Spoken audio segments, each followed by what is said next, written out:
Viver e Empreender TV está no ar. E no programa de hoje vamos mostrar a história de uma advogada que é referência no direito previdenciário no interior do Rio de Janeiro. Falaremos sobre direito trabalhista com Beatriz Bock e sobre os negócios no universo do futebol com a advogada Maria Pessoa. Tudo isso e muito mais agora no Viver e Empreender.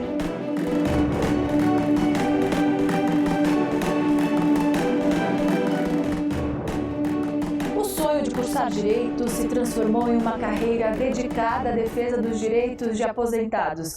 Nesta reportagem, você vai conhecer a trajetória da doutora Rosane Augusto, advogada que atua em Silva Jardim, no interior do Rio de Janeiro. Vamos ver. Uma advogada que encontrou no direito previdenciário um propósito de vida. Prática, decidida e dedicada, a doutora Rosane Augusto é uma referência na cidade de Silva Jardim, no interior do Rio de Janeiro. Ela conta que cursar a faculdade de Direito sempre foi um sonho. Eu iniciei o Direito, sempre foi um projeto de vida, um sonho. Quando criança, quando eu terminei o ensino médio, eu não pude imediatamente dar início à faculdade, meus pais não podiam pagar. E aí esse sonho ficou para um pouquinho mais tarde. Comecei minha faculdade aos 30 anos de idade, terminei aos 35. E aí, já com 35 anos, eu estava divorciada. No meio desse processo do curso eu divorciei. E não foi muito fácil, mas deu tudo certo. Isso me ensinou a trabalhar com gente, a lidar com pessoas, a lidar com nãos, a transformar nãos em sims. Então isso foi uma experiência fantástica e com certeza me agregou muito no escritório de advocacia. Porque quando você se forma advogado, você está preparado para ficar atrás de uma mesa, de terninho, né? E quando você tem essa experiência de mercado, você se aproxima muito mais do seu cliente, você se aproxima da história dele e do que ele quer de você.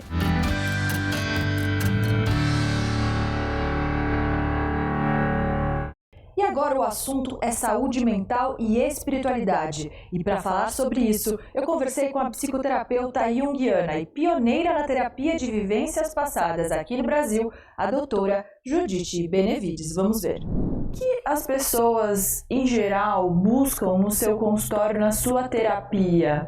Elas chegam ali com uma dor e você começa de que maneira a investigar esse inconsciente? A minha primeira sessão é o que eu chamo de alinhamento. Então, depois do corpo búdico, tem o átmico e depois tem o monádico, onde é a sede do nosso self, que é o eu superior, supraconsciência.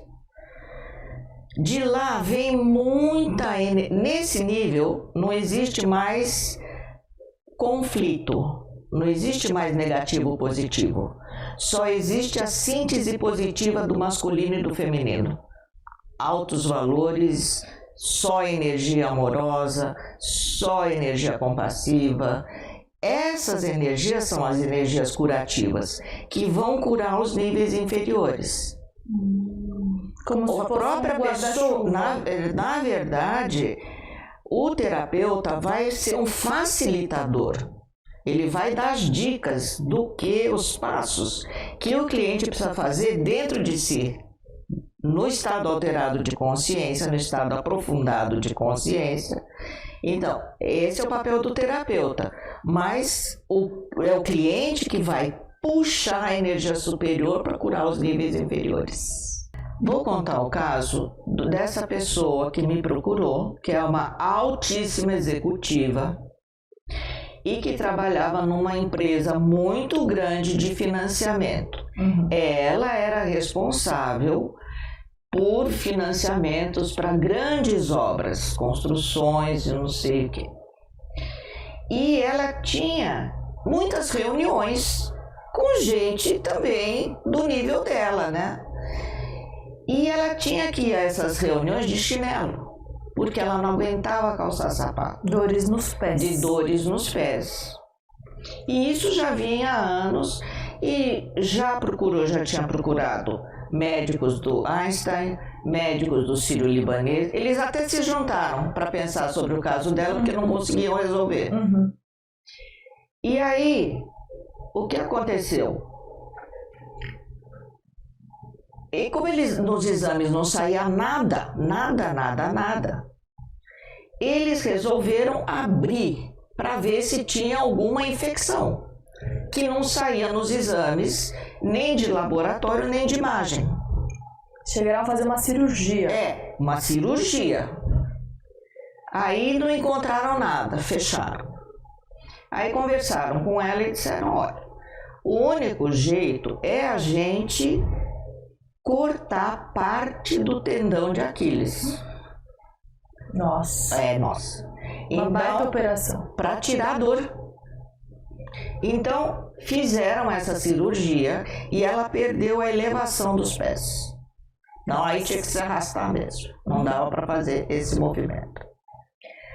Não passou a dor? Não. Nada. Aí eles falaram, então nós vamos ter que cortar o cordão todo, o tendão todo. Mas eu vou ficar sem andar. Uhum. Aí ela começou a procurar desesperada na internet o que tinha de tratamento alternativo. Sim. E aí ela achou meu site. E veio. Então, começamos, eu já sabia o que ela tinha, não é?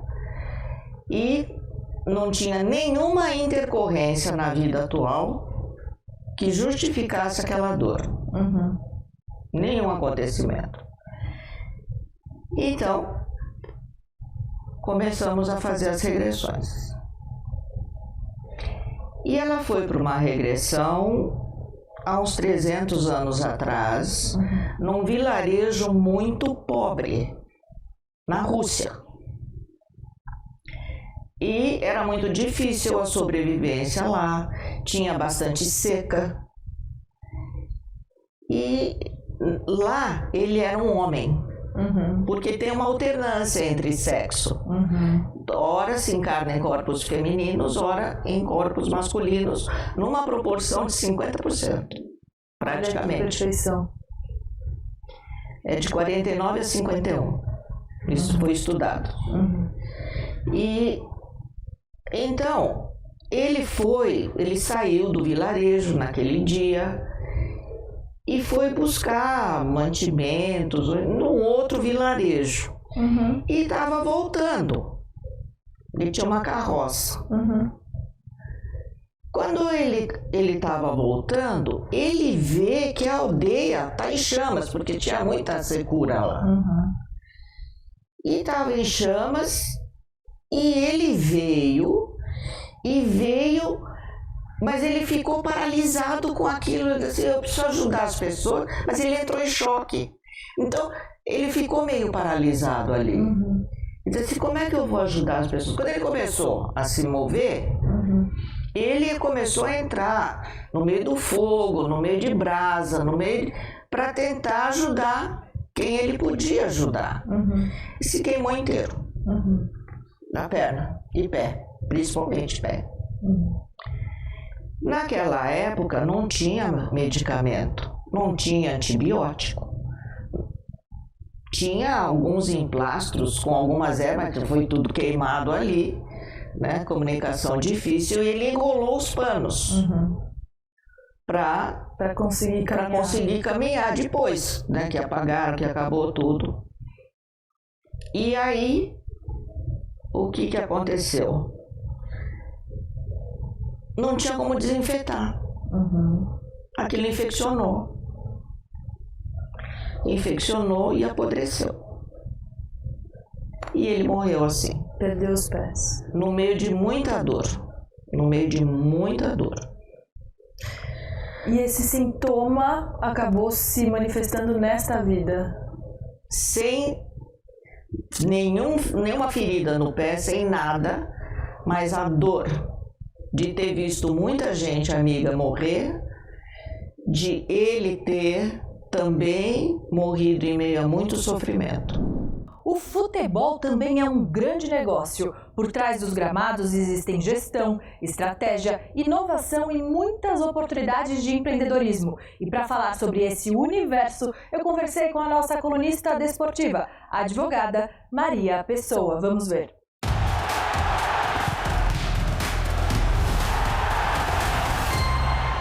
Pela primeira vez na história, a Copa do Mundo Feminina da FIFA vai ser realizada aqui na América do Sul, mais especificamente aqui no Brasil. Esse mega evento vai movimentar bilhões de reais, vai injetar muito dinheiro aqui na nossa economia, vai impulsionar carreiras e vai trazer milhões de apaixonados e milhares de voluntários para o nosso país. E nós do Viver Empreender TV vamos acompanhar esse mega evento de perto, esse mega evento que começa em junho do ano que vem e que o Brasil, infelizmente, ainda não conseguiu ganhar nenhum título. A gente está em busca, né, desse título que é tão importante, a Copa do Mundo Feminina. Para falar sobre esse assunto, eu resolvi trazer a nossa colunista, a doutora Maria Pessoa de Lima, ela que é especialista em Direito Desportivo. Doutora Maria, muito obrigada por estar aqui com a gente, falando sobre esse tema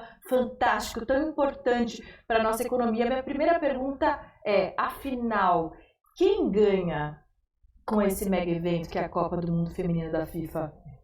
É um prazer estar aqui, Estela. É um assunto que é apaixonante falar de futebol. Futebol feminino, ainda aqui no Brasil, o nosso futebol ainda é muito machista.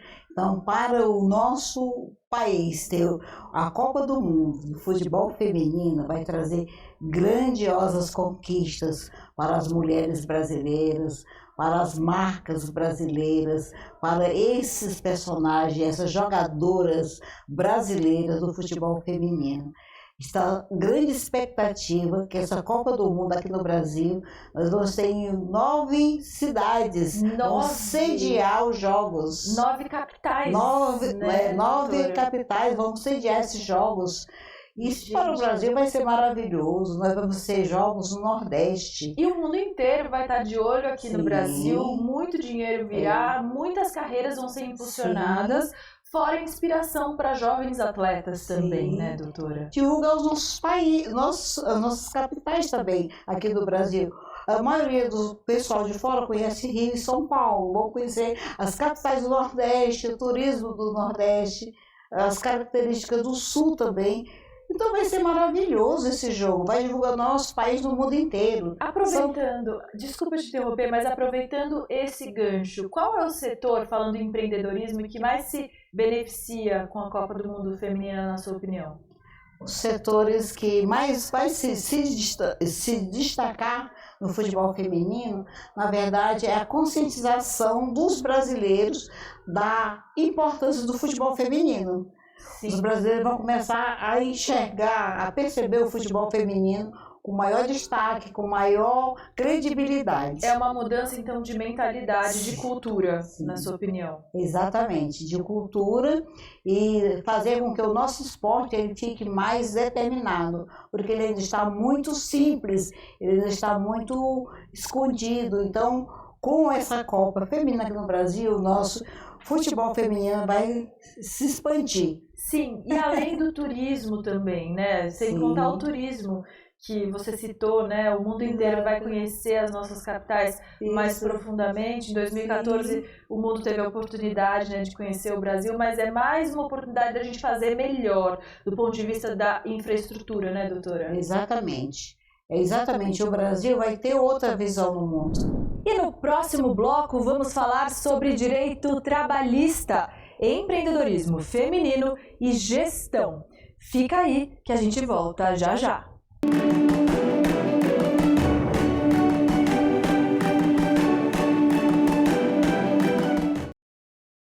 Viver e Empreender TV, um oferecimento Streambox, Lerris, Instituto Renove, Soci Business há mais de 25 anos, conectando negócios globais. E JC Luz, cuidando de vidas.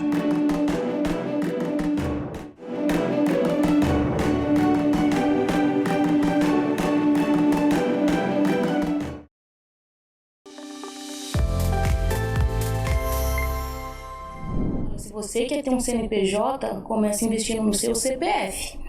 Porque se você não for um bom colaborador, você nunca vai ser um bom empresário, um bom líder. Tem que ter autorresponsabilidade. Autorresponsabilidade. Se você é um funcionário, um colaborador, que você chega atrasado, você acha que você ali sendo pago para estar ali 9 horas da manhã, você chegando 9h30, quando for seu, não tendo ninguém para te cobrar, basicamente, você vai estar lá? Jamais. Né? Eu sempre falo que estar do lado do empreendedor, do empresário, é totalmente diferente. Você é o primeiro a chegar, o último a sair. Muitas das vezes. E aí você abriu o seu salão na sua casa? Na minha casa. Como foi isso? Era o que eu sabia fazer, eu peguei o dinheiro das férias, né?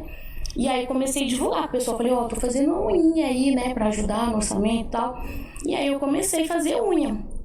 E aí na época, né, comprei o alicate, comprei esterilizador, comprei tudo bonitinho na sala da minha casa, embaixo da escada. Era o cantinho que tinha.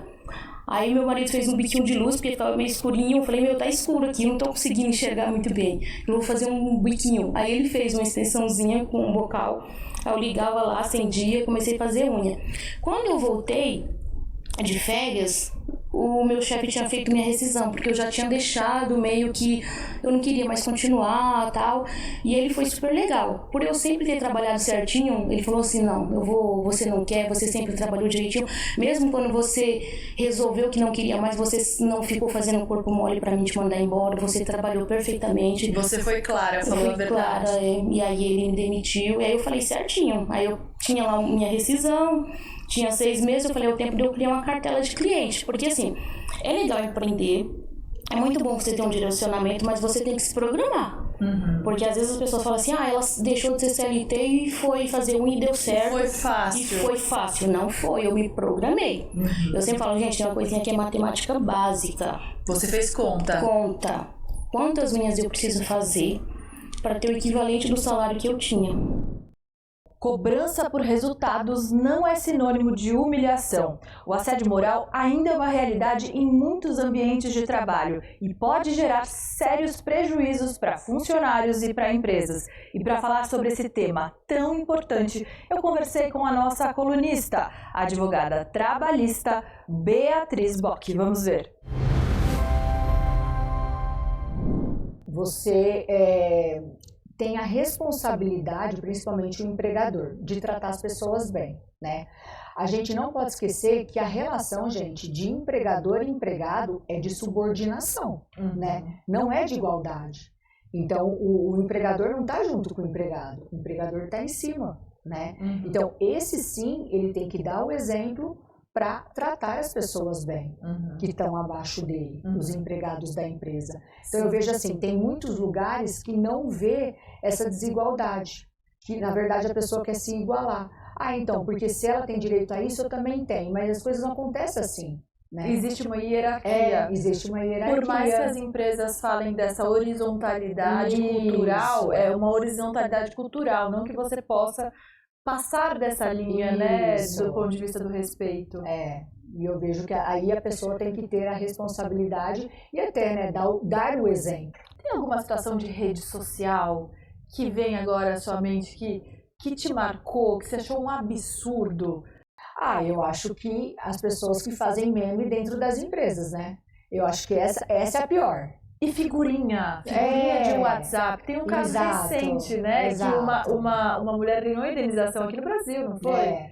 E também, eu lembrei de um caso. A pessoa foi demitida e depois que ela foi demitida, ela foi para as redes sociais dela, porque muita gente, né, acontece isso, né? Sim. É demitida, vai para a rede social. Tá magoada. Tá magoada, pegou aqueles 15 minutos depois da demissão, foi para a rede social e já meteu o pau na empresa, né? É bom pensar 2 literalmente. vezes, 3 vezes antes de fazer isso. Isso é verdade. Mas e aí, o que ela fez? Bom, ela foi demitida da empresa e depois ela foi para as redes sociais no mesmo dia. E começou a andar na rua, fazer assim, não sabe o que está perdendo. Tipo, começou a dar indiretas para a empresa, entendeu? Então, todo mundo da empresa sabia que ela tinha sido demitida. E foi lá falar que ela estava feliz, que era isso mesmo que ela queria. Muita gente faz isso também, né? A gente sabe que a pessoa é demitida, gente, depois ela vem na rede social, vai falar que foi a melhor coisa da vida dela, que ela já queria isso. Mas ela não pediu demissão, né?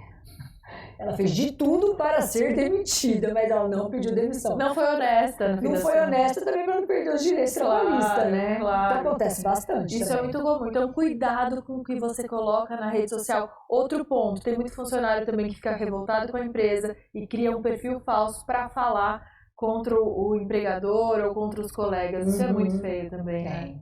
Aí eu também acho muito feio. E dá para descobrir. Dá Sim. para você pedir uma investigação e descobrir Com de onde é o IP. O IP. Hoje eles sabem, né? Conseguem ver tudo isso. Mas acontece bastante também, né? Isso, além de justa causa, se a pessoa fizer quando estiver dentro da empresa, dá um processo também criminal, imagino. Sim, dá processo criminal também. Além da justa causa. É isso. Então, que mensagem você fala, então, para o trabalhador e para o empregador? O que é importante na hora de se comportar na rede social? Vamos fazer um resumão aqui do que a gente falou.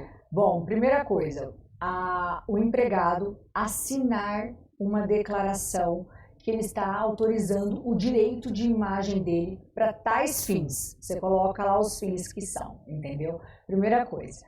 A segunda coisa é você cumprir a dignidade, né? O princípio da dignidade do trabalhador, ou seja, não humilhar ele em rede social ou em outros lugares, no trabalho, não fazer humilhações. E também preservar a privacidade do empregado. Então, acho que esses 3 pontos são primordiais para a empresa. Um contrato que ele está assinando o uso da imagem dele para tais eventos, o direito da dignidade, né, do princípio da dignidade do trabalhador e também o direito da privacidade. Tudo diz respeito, tudo isso que você está dizendo, doutora, diz respeito ao comportamento humano. Então, vamos cuidar do comportamento humano para a gente não deixar dinheiro na mesa.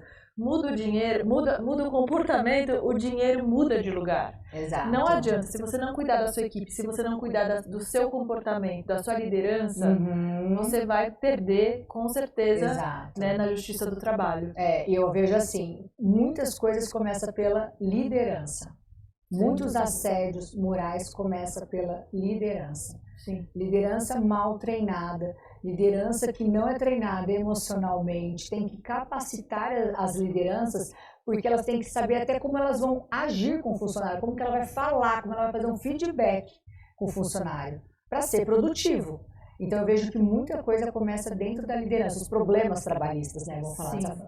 O problema trabalhista oculto, né? Exato. Você não está vendo, Exato. mas depois pode dar problema lá na frente. Vamos acompanhar as mudanças culturais, o que pode falar, o que não pode, as palavras, o que é politicamente correto, o que não é. Muitas vezes existem conflitos geracionais também, né, doutora? Às vezes a gente age no impulso também, né? Você quer falar uma coisa, mas você tem que se segurar, você tem que ver, você está no ambiente de trabalho.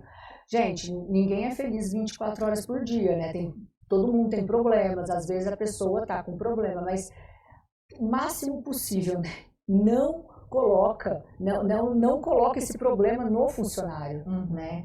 Então eu acho isso daí, para você ser emocionalmente, né, bem dentro do trabalho, não colocar os problemas nos funcionários para depois não ter problemas futuros. É isso, para você viver, empreender, fazer a diferença no mundo e realmente colocar na mesa o que você quer colocar como produto, como serviço e você ser reconhecido pela sua excelência. Doutora, muito obrigada pela sua presença. Obrigada. Você que traz sempre bom humor, informação, beleza, né? A gente não precisa nem falar. Obrigada. Você é maravilhosa. Volte com mais dicas, volte com mais assuntos que vai ser muito bom, tá bom? Com certeza. Obrigada mais uma vez. Obrigada.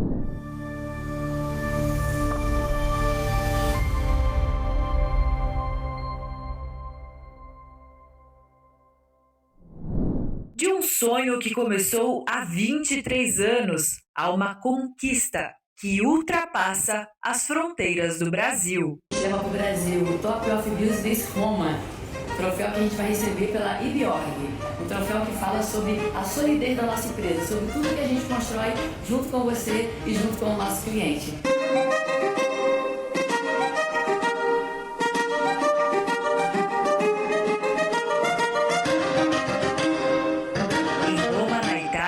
Cláudia Lima, fundadora da JC Luz, recebeu o Top of Business Roma, reconhecimento internacional do International Business Institute, que destaca empresas e lideranças por sua trajetória excelência e capacidade de empreender. O troféu, que simboliza a inovação e a consolidação de conquistas empresariais, coloca a JC Luz entre os nomes reconhecidos no cenário internacional. Uma trajetória que começou aqui no Brasil, foi construída ao longo de mais de 2 décadas e agora ganha um novo capítulo na capital italiana. Cada vez que eu viajo para receber um selo, é um mergulho, que eu vou lá há 23 anos atrás e eu fico lembrando dos nossos sonhos, daquele início que tão assustador, parecia loucura. Essa certeza que a gente sempre teve de que se a gente trabalhar com responsabilidade, com ética, com as pessoas certas, a gente poderia ser cada vez melhor e poderíamos conquistar lugares inimagináveis. Nós estamos em Roma. Sonho que virou realidade. Trabalho árduo, todo mundo entregando o seu melhor. É disso que a gente fala, de entregar o seu melhor. A JC Luz chegou até aqui. E aonde a JC Luz vai chegar? Só Deus que sabe. Ela vai chegar onde Deus quiser.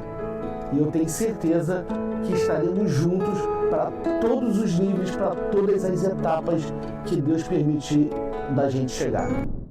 O sucesso de uma empresa vai muito além dos números e muitas vezes tem a ver com a maneira que o empresário enxerga o próprio negócio. Sobre isso, eu conversei com a Flávia Nubili, uma advogada com mais de 20 anos de experiência e criadora do método Lucrare. Vamos ver. Muito legal te receber aqui e falar sobre esse método Lucrare. Explica primeiro em que consiste esse método, Flávia, para o pessoal entender.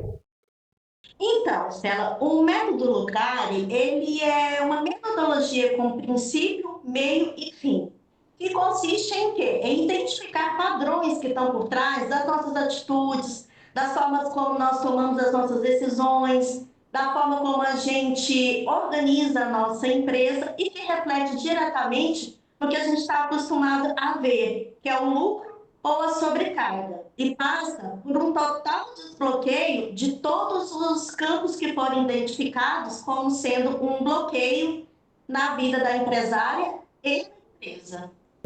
Sim. E Flávia, em que momento da sua trajetória você entendeu que você poderia ajudar outros empresários muito além da advocacia? Não atuando só nessa sua profissão, que é a primeira profissão, mas dessa outra maneira, com outro viés?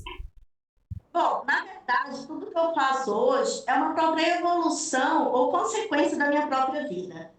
Eu sou diabética desde os meus 2 anos de idade, então desde muito pequena eu entendi que tem realidades que não podem ser mudadas, mas a gente pode criar uma realidade melhor dentro daquilo. Então, depois, lá em torno dos meus 40 anos, eu também tive um divórcio, né? E esse divórcio ele me deixou no chão. E aí foi quando eu comecei a entender que eu precisava me refazer, não só por fora, mas por dentro. Então foi quando eu comecei a observar padrões, comecei a estudar energias, campos.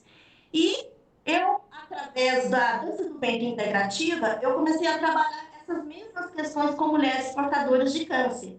E ali eu também vi que certos padrões, né, levavam aquelas mulheres a certas atitudes, certos pensamentos. E mudando os padrões, essas mulheres também mudavam o modo que elas estavam encarando essa fase tão difícil. E uma pergunta começou a vir na minha cabeça.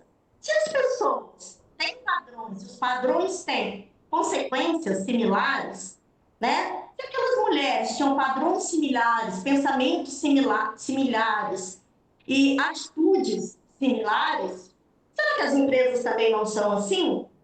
Então, como advogada e trabalhando com empresário, eu comecei a observar esses padrões. E sim, tanto as empresas quanto os empresários possuem padrões. E esses padrões são responsáveis pelo modo como a empresa se posiciona hoje. Pela falta de lucro, pela sobrecarga e tantas outras coisas que a gente só consegue enxergar quando olha aí na planilha ou chega no final do mês. E antes de ir embora, eu te convido para seguir o nosso programa nas redes sociais. Anota aí, é @Viver e Empreender TV. Eu vou repetir, @Viver e Empreender TV. A gente vai colocar o QR Code aqui na tela para você escanear. Então pega o seu celular, escaneia o QR Code e segue a gente lá nas redes para acompanhar mais conteúdos como esse. O Viver e Empreender fica por aqui. Muito obrigada pela sua audiência e companhia e até o próximo programa. Tchau!